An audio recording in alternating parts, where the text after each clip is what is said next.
नमस्कार लाडक्या बहिणींनो, या व्हिडिओच्या माध्यमातून महत्त्वपूर्ण अपडेट लाडकी बहीण योजनेची ई केवायसी बाबत देणार आहे। लाडकी बहीण योजनेची ई केवायसी ची नवीन प्रोसेस आता पोर्टलवर आलेली आहे।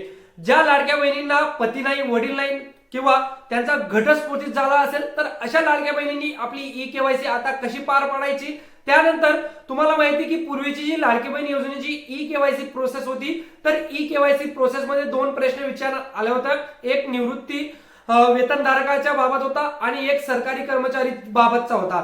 तर याच्यामध्ये बरेच संभ्रम निर्माण झाले होते। त्यावेळेसही याबाबत चर्चा ही सगळीकडे रंगली होती। बऱ्याच लाडक्या बहिणींनी ते पर्याय चुकीचे दाबले होते, परंतु त्यांना करेक्शन करण्याचा पर्याय हा दिला गेला नव्हता। परंतु लाडक्या बहिणींनो, त्यावेळेस जरी तुमच्याकडून चूक झाली असेल तर ती चूक तुम्ही आता दुरुस्त करू शकता, कारण पोर्टलवर तो पर्याय सुद्धा उपलब्ध करून देण्यात आलेला आहे।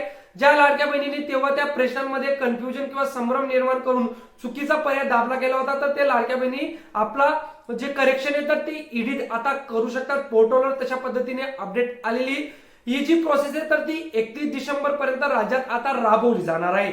त्यामुळे 31 डिसेंबरच्या पहिले तुम्ही ही प्रोसेस पूर्ण करून घ्या। व्हिडिओच्या माध्यमातून संपूर्ण A to Z माहिती सांगणार आहे, त्यामुळे हा व्हिडिओ शेवटपर्यंत बघा। जरी चॅनलवर नवीन असाल तर चॅनल देखील सबस्क्राइब करून ठेवा।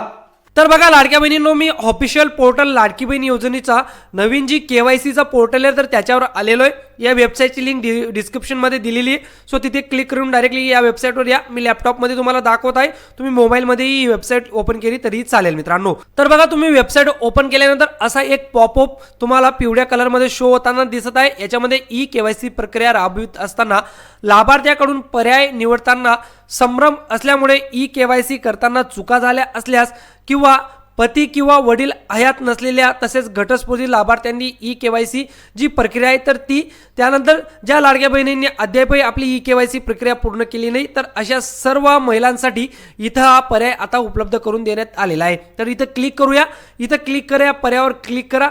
त्यानंतर आता ज्याची ई केवायसी तुम्हाला करायची किंवा तुम्हाला तुमची ई केवायसीची जी माहिती तर ती दुरुस्ती करायची, तर त्याचा जो आधार कार्ड क्रमांक आहे तर तो आधार कार्ड क्रमांक इथं टाकायचा आहे।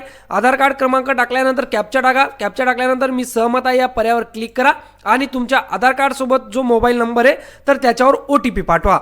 तर बघा, तुम्ही OTP टाकल्यानंतर आता अशा पद्धतीने तुम्हाला इंटरफेस हा उघडणार आहे।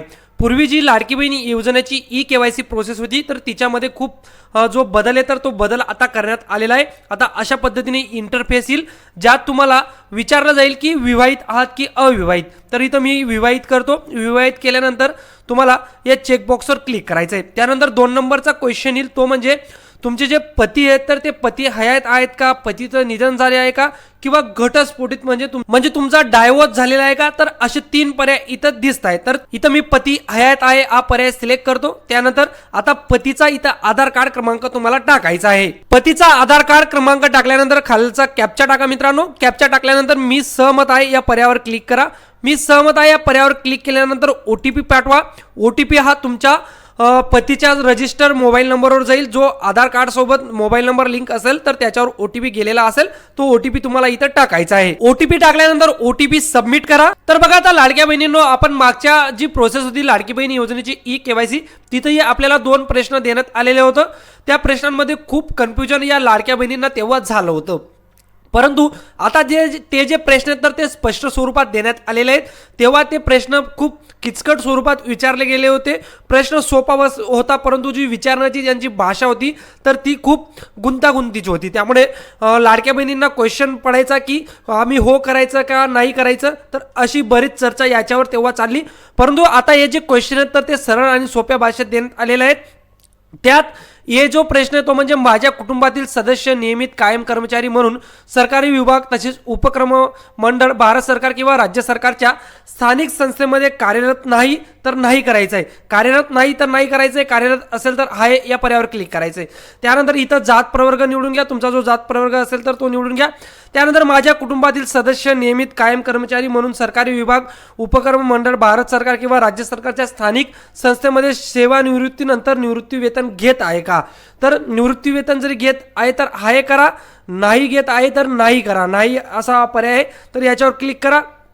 त्यानंतर खाली बघा, उपरोक्त अनुक्रमांक A व B मध्ये देण्यात आलेली माहिती खरी असून ती माहिती जरी खोटी आढळल्यास तर तुमच्या विरुद्ध जी कारवाई असेल तर ती कारवाई करण्यात येईल, अशीही टर्म्स आणि कंडिशन देण्यात आलेले आहे.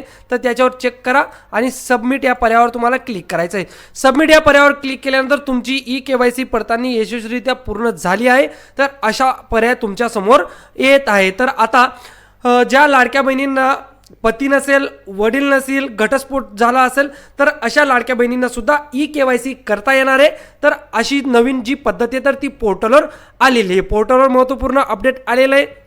त्यानंतर आता महत्त्वाचा प्रश्न म्हणजे ज्या लाडक्या बहिणींकडून पूर्वी KYC करताना या प्रश्नांमध्ये चूक झाली होती, चुकीचे प्रश्न निवडले गेले होते, तर त्यांनी काय करायचं आहे तर त्यांनी पोर्टलवर जाऊन आपला आधार कार्ड क्रमांक टाकून तिथं आपली KYC ते करेक्ट करू शकतात.